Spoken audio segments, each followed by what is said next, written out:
बिस्मिल्लाहिर्रहमानिर्रहीम। अस्सलाम वालेकुम फ्रेंड्स, कैसे हैं आप सब? उम्मीद है बिल्कुल खैरियत से होंगे। अल्लाह पाक सबको अपने हिफ्ज़-ओ-अमान में रखे। फ्रेंड्स, आज एक न्यू टॉपिक के साथ आपके सामने एक बार फिर हाजिर हूँ। तो चलें स्टार्ट करते हैं।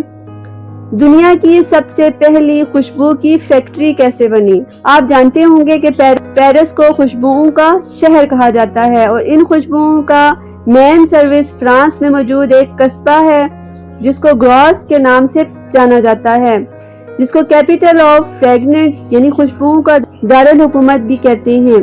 इसी गांव में दुनिया की सबसे पहली खुशबुओं की फैक्ट्री है जो 1747 में कायम हुई। इस फैक्ट्री के बनने और कस्बे को खुशबुओं का दारुल हुकूमत कहलाने के पीछे मुसलमानों की एक दिलचस्प दास्तान है। आज अपने दिलचस्प मालूमात के साथ दोस्तों को इस दिलचस्प दास्तान के बारे में बताती हूँ। उम्मीद है कि आपके इल्म में जरूर इजाफा होगा। ग्रॉस जनूबी फ्रांस का कदीम कस्बा है। ये कस्बा नीस और मोंटी कार्लो के हमसाये में वाक़या है। एल्प्स यहाँ से शुरू होते हैं। आप चंद मील का फासला तय करके एल्प्स के पहाड़ों में दाखिल हो जाते हैं। 15वीं सदी में स्पेन में मुसलमानों की हुकूमत थी। ये लोग समाजी लिहाज से इनकलाबी थे। उन्होंने यूरोप में टाई भी मुतारिफ करवाई, सूप भी, क्रिस्टल भी, पैराशूट भी और इलाज के जदीद तरीके भी। मुसलमान ताजर और सयाह अमूमन मोंटी कार्लो, नेस और केन से गुजरते थे। क्यों गुजरते थे? क्योंकि यहाँ समंदर है। ये लोग कश्तियों के जरिए इस इलाके में पहुंच जाते थे और दूसरी वजह इस इलाके का मौसम था। ये इलाका निस्बतन गर्म है। यहाँ गर्मियों में शदीद गर्मी पड़ती है और अरब गर्म इलाकों को पसंद करते थे। 15वीं और 16वीं सदी के दरमियान अरब ग्रॉस में यास्मीन के बीज ले आए। ये बीज उन्होंने इलाके के लोगों में तकसीम कर दिए। लोगों ने ये बीज जमीन में बो दिए। ये जमीन गोया सदियों से यास्मीन के बीजों का इंतजार कर रही थी। चुनांचे जमीन पर बीज गिरने की देर थी और पूरा इलाका यास्मीन की खुशबू से महक उठा। लोग हैरान रह गए। लेवेंडर इस इलाके में सदियों से उग रहा था। यास्मीन की खुशबू लेवेंडर की महक में मिली तो ग्रॉस खुशबू की सरजमीन बन गया। सयाह जूं ही ग्रॉस के करीब पहुंचते थे ये मस्त हो जाते थे। जमीन की इस तासीर ने अरबों और मकामी लोगों को कारोबार का नया रास्ता दिखाया। ये लोग फूलों की मुख्तलिफ इकसाम उगाने लगे। ये जो भी कलम लगाते थे या जो भी बीज बोते थे वो 2 माह में जवान होकर खुशबू देने लगता था।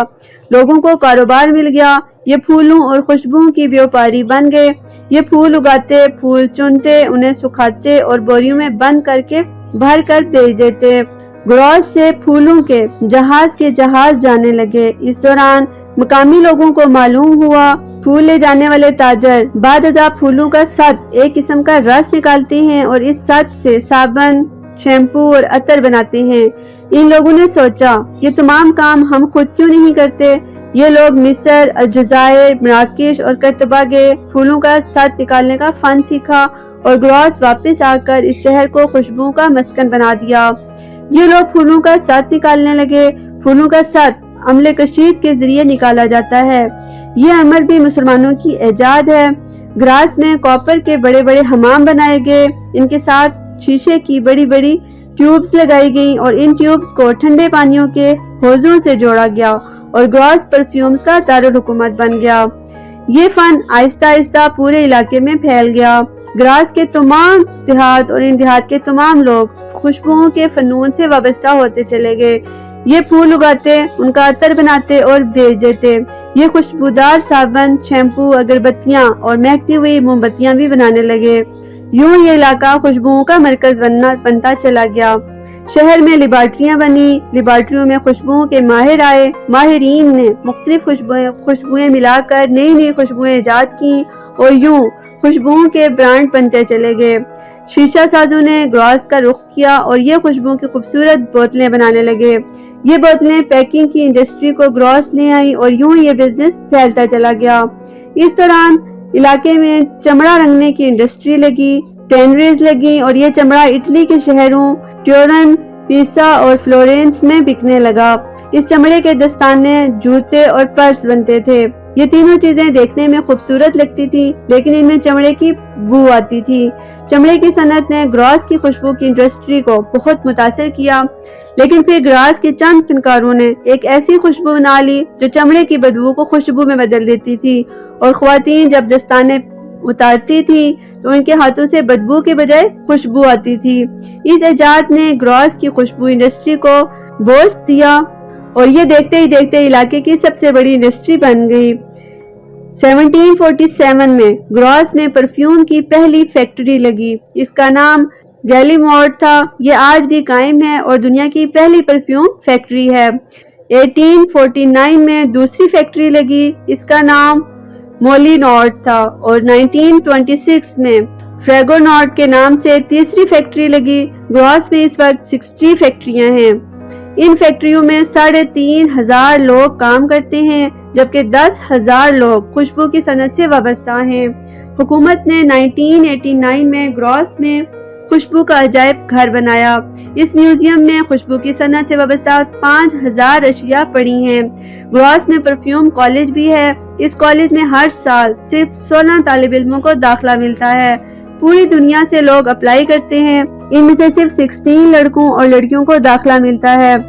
آپ ان 16 لوگوں کے معیار کا خود اندازہ لگا لیجئے، یہ کیسا کالج ہوگا۔ یہ شہر خوشبو کے خام مال کا مرکز ہے۔ یہ لوگ پھولوں کا ست اور رس بیچتے ہیں۔ یہ کتنی بڑی اور قیمتی انڈسٹری ہے، آپ اس کا اندازہ صرف ایک چیز سے لگا لیجئے۔ گراس سے گلاب کے پھولوں کا ست ملتا ہے۔ آپ اگر یہ ست خریدنا چاہیں تو آپ کو یہ 1 لیٹر کے 42 لاکھ روپے ادا کرنا پڑتے ہیں۔ یہ غیر معمولی رقم ہے، لیکن آپ یہ اندازہ بھی لگائیے کہ اس 1 لیٹر ست سے گلاب کے کتنے پرفیوم بنتے ہوں گے۔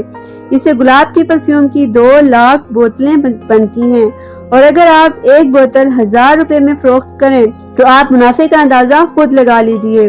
خوشبو ایک حساس اور نازک سائنس ہے۔ آپ کو کبھی کسی پرفیوم لیبارٹری میں جانے کا اتفاق ہو تو آپ وہاں موجود لوگوں کو دیکھ کر حیران رہ جائیں گے۔ یہ لوگ دن کا زیادہ تر وقت خوشبو میں گزارتے ہیں۔ یہ سگریٹ اور شراب نہیں پیتے۔ ان کی یادداشت غیر معمولی ہوتی ہے۔ یہ ایک خوشبو سونگھتے ہیں، پھر اسے ذہن کے ایک خانے میں محفوظ کر لیتے ہیں، پھر دوسری خوشبو سونگھتے ہیں، اسے دوسرے خانے میں محفوظ کرتے ہیں، اور پھر ذہن میں موجود دونوں خوشبوؤں کو ملا کر نئی خوشبو بناتے ہیں۔ ان لوگوں کو یہ نئی خوشبو باقاعدہ محسوس ہوتی ہے۔ یہ اس کے بعد ریشم کے رومال پر دونوں خوشبوئیں ملاتے ہیں، رومال کو ہوا میں لہراتے ہیں اور اپنی ایجاد کردہ نئی خوشبو کو محسوس کرتے ہیں۔ یہ اس وقت تک دونوں خوشبوؤں کو مختلف مقدار میں ملاتے رہتے ہیں جب تک کہ انہیں ہوا میں خوشبو محسوس نہیں ہوتی جو ماہرین کے ذہن میں ہوتی ہے۔